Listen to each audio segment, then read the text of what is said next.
வருடத்தில் வரும் மிக முக்கியமான அமாவாசைகளில் ஒன்று தை அமாவாசையாகும். உத்தராயண காலத்தில் வரும் முதல் அமாவாசை இது என்பதால் இது தவறவிடக் கூடாத மிக முக்கியமான நாளாக கருதப்படுகிறது. வருடத்தில் வரும் மற்ற 23 அமாவாசைகளில் விரதம் இருந்தும் முன்னோர்களை வழிபட முடியாவிட்டாலும் இந்த ஒரு அமாவாசை அன்று மட்டும் விரதம் இருந்தும் முன்னோர்களுக்கு தர்ப்பணம் கொடுத்தால் வருடம் முழுவதும் அமாவாசை விரதம் இருந்தும் முன்னோர்களை வழிபட்ட பலன் கிடைக்கும். அதோடு நாம் செய்த பாவங்கள் மட்டுமின்றி நம்முடைய 7 தலைமுறை முன்னோர்கள் செய்த பாவங்களும் நீங்கும் என்பது நம்பிக்கை.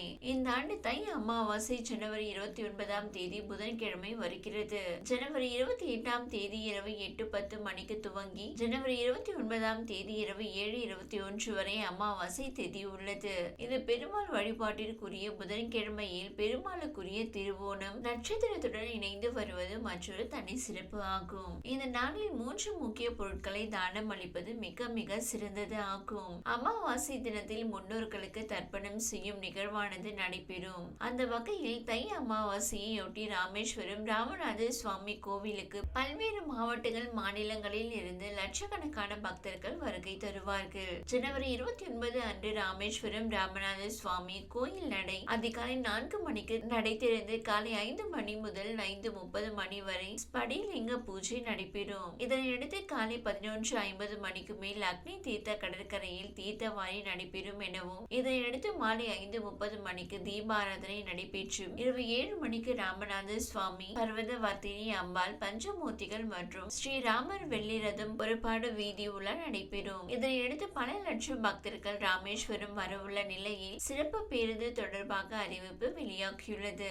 தை அமாவாசையில் முன்னோர்களுக்கு பித்ரு தர்ப்பணம் அளிப்பதுடன் தானம் வழங்குவது மிக மிக முக்கியமானதாகும். அதிலும் அந்தணர்களுக்கு தானம் வழங்க வேண்டும் என்பார்கள். எல்லா அந்தணர்களுக்கும் தானம் அளிக்க கூடாது. முன்னோர்களுக்கு தர்ப்பண காரியங்கள் செய்து வைக்கும் அந்தணர்களுக்கு மட்டுமே தானம் அளிக்க வேண்டும். அமாவாசை என்பது சந்திரனுக்குரிய தினம் என்பதால் சந்திரனுக்குரிய பொருட்களான வெள்ளை நிற வஸ்திரங்கள், பச்சரிசி, பச்சை காய்கறிகள் ஆகிய 3 பொருட்களை தானம் அளிப்பது சிறப்பு. தர்ப்பண காரியங்கள் செய்யும் அந்தணர்களுக்கு இந்த 3 பொருட்களை தானம் அளித்தால் மட்டுமே அது முன்னோர்களை சென்று சேரும் என்பது நம்பிக்கை. இது தவிர சனிகாரத்துவம் உடையவர்களுக்கும் தானம் அளிப்பது சிறந்தது.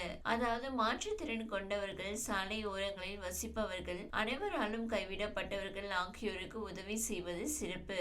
சாலை ஓரங்களில் யாசகம் வாங்கி சாப்பிடுபவர்களுக்கு உணவு அளிப்பதும் சாலையோரம் வசிப்பவர்களுக்கு போர்வை வாங்கி கொடுப்பது நல்லது. குறிப்பாக கருப்பு நிற கம்பளி போர்வை வாங்கி கொடுப்பதும் சனியின் பிடியில் இருந்து விடுபடுவதற்கும் பித்ருக்களின் ஆசி பெறுவதற்கும் ஏற்றதாக இருக்கும். தை அமாவாசை அன்று இவற்றை செய்து முன்னோர்களுக்கு விருப்பமான உணவுகளை படைத்து வழிபடுவதும் பித்ருக்களின் ஆசையை பெற்று தரும். அதனால் நம்முடைய பாவங்களில் இருந்தும் விடுபட முடியும். தை அமாவாசையில் காலையிலேயே முன்னோர்களுக்கு எள்ளும் தண்ணீரும் இறைத்து விட வேண்டும். இது அவர்களை திருப்தி அடைய செய்யும் என்பதால் நம்முடைய பாவங்கள் மட்டுமின்றி நமக்கு முந்தைய தலைமுறையில் இருந்தவர்கள் செய்த பாவங்கள், பித்ரு காரியங்கள் செய்யாமல் விட்ட குறைகள், தவறுகள் ஆகியன நீங்கி நன்மைகள் அதிகரிக்கும் என்பது ஐதீகம்.